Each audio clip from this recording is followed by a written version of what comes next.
while we're on air? Very funny. Hi there, it's Erin Byron, Enlightenment Activist, coming to you with 3Q1A, the show where I ask three questions and then give one answer. I am so thrilled to be here with the founder of the Sedona Yoga Festival, Marc Titus. Hey, Marc, welcome. Hi. Hi. I Marc, did.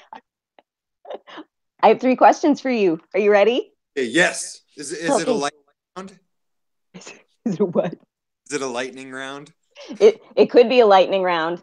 Sometimes people give me one word answers, and this gets done really quickly. But Yes. No, well, maybe.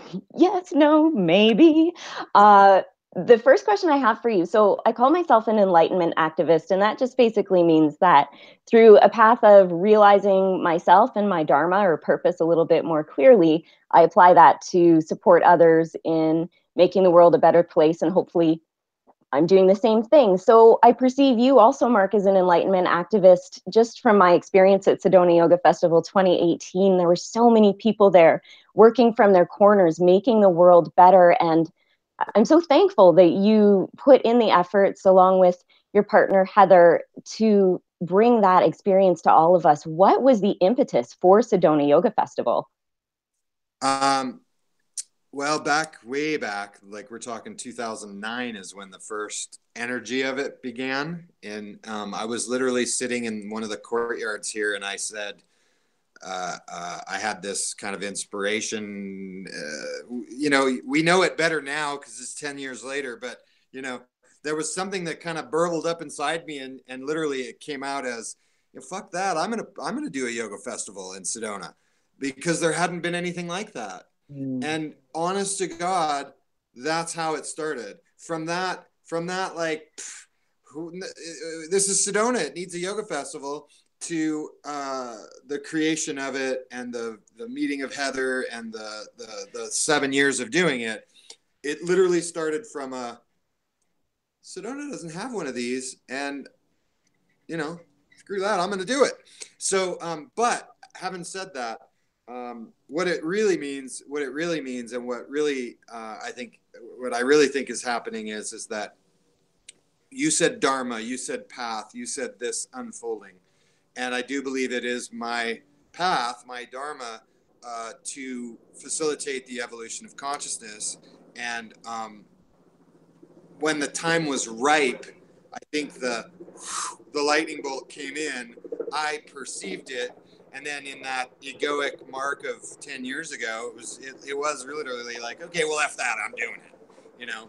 And but ultimately, as one of my teachers most recently has shared with me, we're always guided.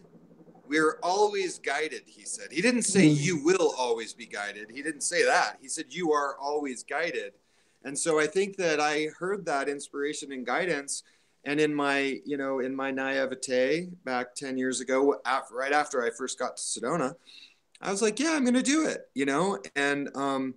But it took a lot of inner work, to get to the place of even being able to say found it and then create. Mm.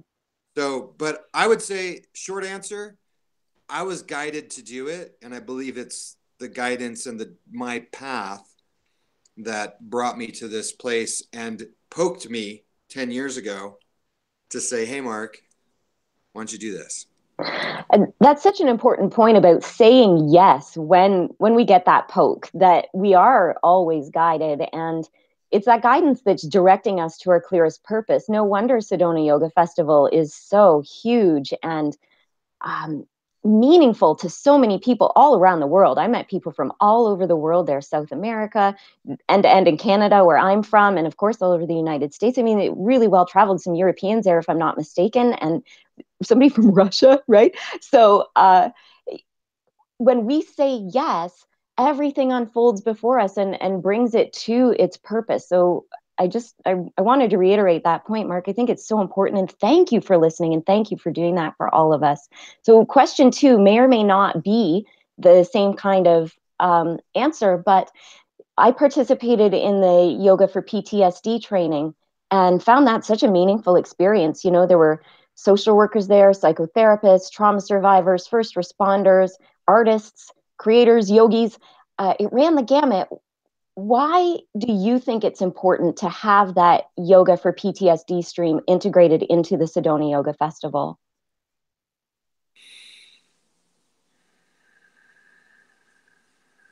I think that the world is a pretty messed up place right now, and at the same time, it's not. The cycles of this messed upness have been going on since Moby Dick was a guppy, really. And I often say that modern yoga has always been modern yoga. Yoga has always been modern. That 6,000 or 7,000 years ago, human beings, man, woman, the mind, the shit show, it existed back then, no different than it exists now. The only difference is that I can look at you through a camera and you can look at me, and we have this thing called the internet, and there's greater interconnectivity at the worldwide level. That's the only difference. In my opinion, human beings have been suffering trauma again since time immemorial, and just so happens that the yogis figured out a way to manage this nervous system that works. And if we were to humble ourselves as a society, if we were to relax just a little bit and realize that these ancient sciences actually have many, many benefits that we could adopt in our current state of affairs to ameliorate the internal stresses that create the external shit show, as I often call it. Mm-hmm. It all begins in here. And the yogis figured that out, and they tried to tell their people at the time, because they were the modern inspiration at the time, no different than you or I. Mm-hmm. We're yogis. We're trying to tell people, hey, there's something that works. You don't have to suffer. Why? Because we've suffered and we've tried it and it works. So again, coming back to a short answer, why is it important for a trauma training, trauma informative series of sessions at the Sedona Yoga Festival? Because everybody in the world is experiencing some form of trauma. PTSD and complex PTSD is, often are diagnosed to certain individuals and people and what have you that have gone through certain things. But ultimately, everybody has, in my opinion, some form of stress and cumulative stress, and there's a spectrum there. And PTSD and complex PTSD are on the far end of the spectrum. And people like me who've gone down hard from it, we have to make our way back in some way. And if we don't, I can tell you straight up, being where I was, I probably wouldn't be here still. So it's the making our way back that is important. And oftentimes in the coming back or coming back into our own, we realize, oh, wow, this helped me. I see my friends and brothers and sisters in my profession or whatever it might be, community members, other victims, other trauma survivors, and you go, hey, I tried something and it really works, and I'd love to tell you about it. So that's really how the trauma training came to pass, and why it's so important is that, not only are we all traumatized in some way, but we're also live in a very stress-inducing, stress-creating society these days. And if we don't slow down, then exacerbating these stressful conditions can lead people to the more complex and PTSD, complex PTSD diagnoses. So if we can shut it down early, yay! Changing society. Word. Marc Titus. So compelling. Blah, blah. No, right. But every word of that important. And if viewers didn't catch the depth of meaning of everything Marc just said, rewind it and listen to that answer again, because that's what we're doing here, Marc. So, and that's the broad scale, right? That's the festival, and it's my daily work, and it's your daily work, and many of us out there who've been through the muck and found the path through yoga and its practices into a brighter world. Sedona Yoga Festival gives it the big place where we can find one another and just amplify our inspiration and healing. Inspiration is really what I took from it this past year. The third question I have for you is about the way that you're also using your life in more intimate ways. You and Heather have a retreat coming up there in Sedona where the membership is extremely limited, and they'll have the chance to work very closely with you and the land and yoga. And I'm wondering, my question is, for what purpose do you bring people to the land of Sedona on that more intimate scale?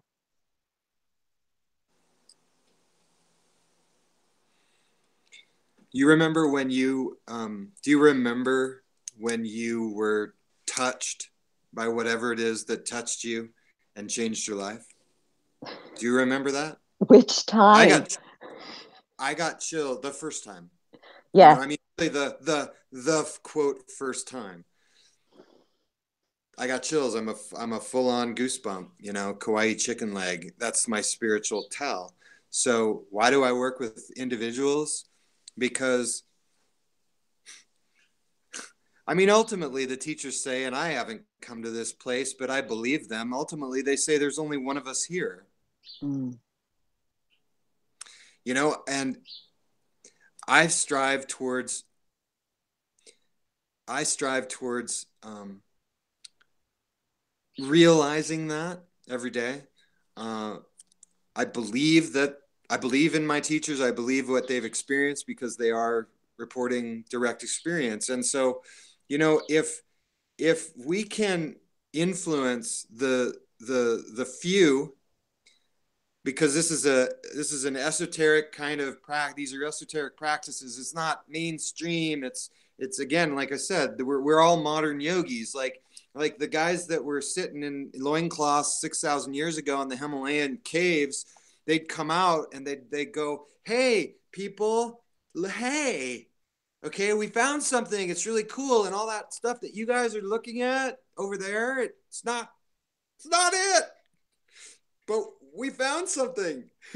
It's no different today. And so, but ultimately, I think that what I've experienced in my own awakening, in my own consciousness evolving, has taken me has moved me from an individual who was solely and completely only cared about himself and his own advancement early in my life, albeit there was an altruistic nature to who I was, but I swallowed the pill. I drank the Kool-Aid of you know, step on everybody to get you, work your way up the ladder, make it to the top of the organization, you know, succeed. I mean, I was on a type 1 incident management team. I mean, it takes a big fucking ego to do that, and that's it, right?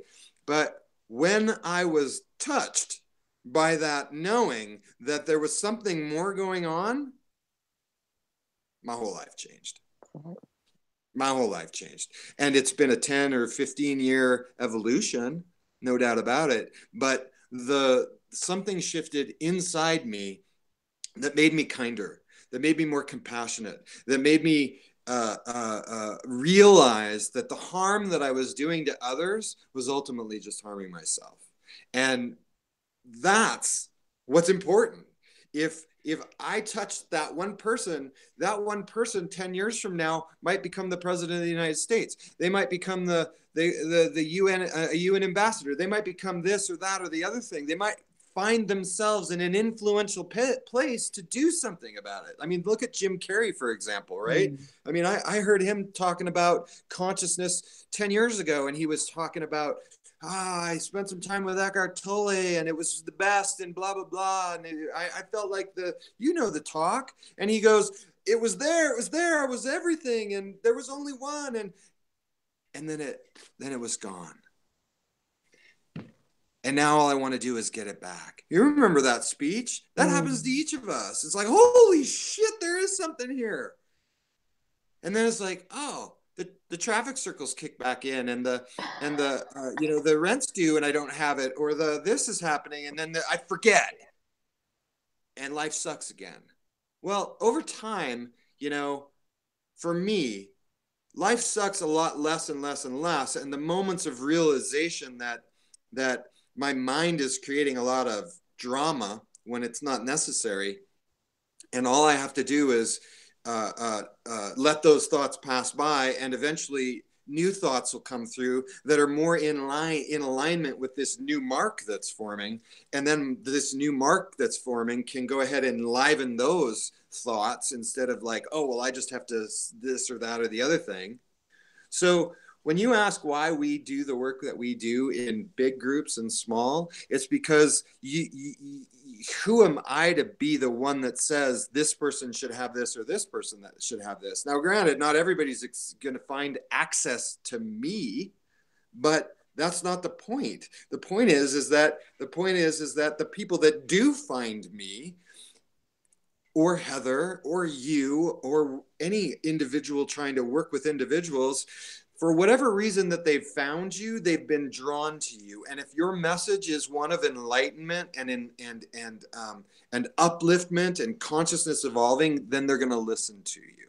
And so when I work with individuals, I'm actually working with groups, large groups, because that person that comes to my retreat and Heather's retreat, they're going to go back to their home and they're going to go, wow, guess what I just experienced? And the whole cycle starts again.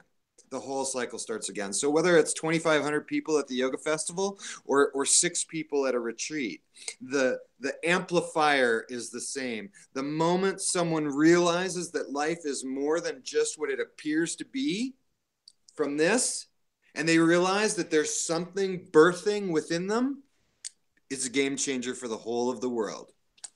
So that's why we do it. Brilliant. I have appreciated your clarity since before ever even meeting you. When truth is spoken, it's recognized as truth. So thank you again for the answer to the third question, Marc. Oh man, I'm loving this. To be continued. I promise I will interview Mike Titus again. But for now, it's my turn to give you an answer. So do you have a question you'd like to ask me? Yes. I want to ask you what you've done. And it's Marc Titus, by the way. What did I Mike, just say? Mike, I, occasionally I get called Mike. I don't know why. I got so excited. I just got so excited. And then I'm like, did I say his name right? No, it's Titus. But Yes. anyway, but I want to say, because we interacted a lot at the trauma training, and you were there not only as a participant but as a teacher. You came to the yoga festival as a participant. You came to the trauma training as a teacher in the trauma training, and you have history with trauma, and you've been in this field for quite some time. My question is, what did you do when you got home from the Sedona Yoga Festival? What was the first, let's say professional and private thing that you did when you got home? You know, it's a funny thing, Marc. When we leave, Peter, my partner, and I, we tend to leave in a hurry. And so for once, we seemed to have finally established the pattern of coming home to a clean house. So Nice. it's, Done yeah, that yet? it's tricky, right? It's tricky, but we'd managed it. And so thanks, past me, for setting Erin returning home from Sedona Yoga Festival up for what I then did, Marc, because what I did was I acknowledged the recalibration that Sedona Yoga Festival had given me. So when I came home, my practice was already back in place. And you were talking about the thing that we all go through where we've got it, we don't have it. It's there, it's not there. And that's why daily practice is so important. Even though daily practice might shift for us as the years go by. I revisited some of the practices that I appreciated when I first discovered yoga. And that has nourished me along the timeline of my life and really supported me when the traumas bubbled back up or things have not gone so smoothly in life. The regularity and comfort of reestablishing those old practices is one of the greatest gifts that Sedona Yoga Festival gave me. And that is the first thing I did when I got home, was just get right back into the me that I know that I am and living that way. Now imagine 2,000 people returning home and rejuvenating their practices, uh, taking that inspiration and uh, injecting it into their community. I mean, basically, you start your practices, you begin your practices again, anew. You've become, you've expanded, you've evolved, and returning to these practices. But what I'm pointing out is that each and every one of your listeners and your tribe and the people that you interact with there where you are have the opportunity to center themselves in whatever practice they have, and realize through your inspiration that you received. Sure, yeah, here in Sedona, great. That aside, it doesn't matter anymore because that was a month ago. What matters is the fact that you are inspired to evolve your community. Mm. And the ripples are huge, right? One pebble thrown in, the ripples still go out. But all of us throwing in those pebbles, we're changing the world, Mark. Thank you for the work that you do.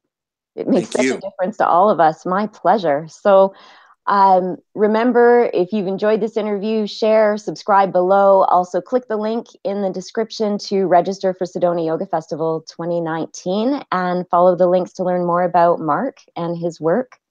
Thanks so much, Mark. That was terrific. Well, I think you're probably going to be back, right? Oh, I can't wait to be back in 2019. Oh, it's going to be amazing. Yeah. Well, I'll tell you what. I really appreciate this opportunity. All of Erin's tribe out there, just realize that all it really takes, is just to get quiet. Just to get quiet.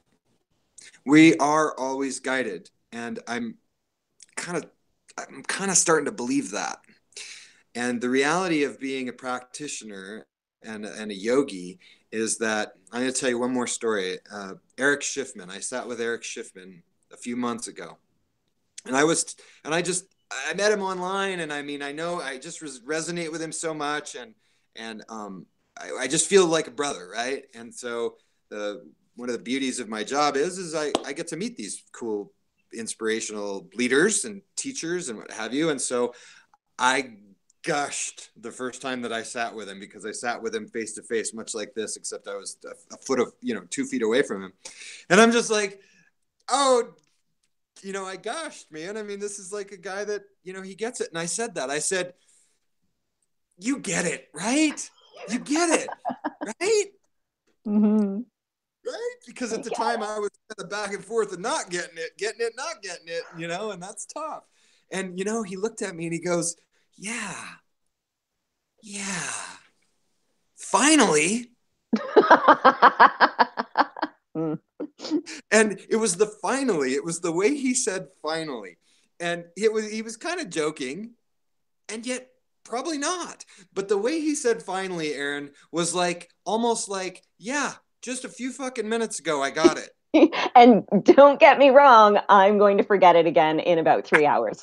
So, Right? And I don't know, I usually don't drop a lot of F-bombs in my interviews, but apparently I did today. So I apologize. I blame myself. I think that's the energy that I bring to the space.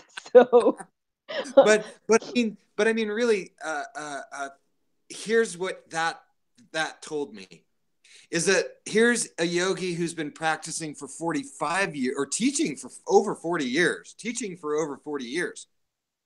And he looked at me and just matter of factly said, yeah, finally, almost like he just got it that morning. And there's something to that. So the reality is that just get quiet, just get still, start to learn, start to inquire as to what it is that could possibly be guiding me and what happens if I follow that guidance. Because I will tell you this, Erin, everything that I've done for the past 10 years has been guided, the good and the bad. And what it took from me was just trying to figure out how to listen to that guidance and interpret it. And I think that's what these practices do. They clear out the mind and the ego and allow a more clear, pristine space to exist for us to hear this divine inspiration and thus move from the heart into the world. So thank you for doing what you're doing in the part of the world that you are in and expanding as you have today into the online world of videos. I know it was challenging. So thanks for holding the space for that and having me on, Erin. I really appreciate it. Thank you, Marc. I appreciate it too. All the best. Bye. Bye.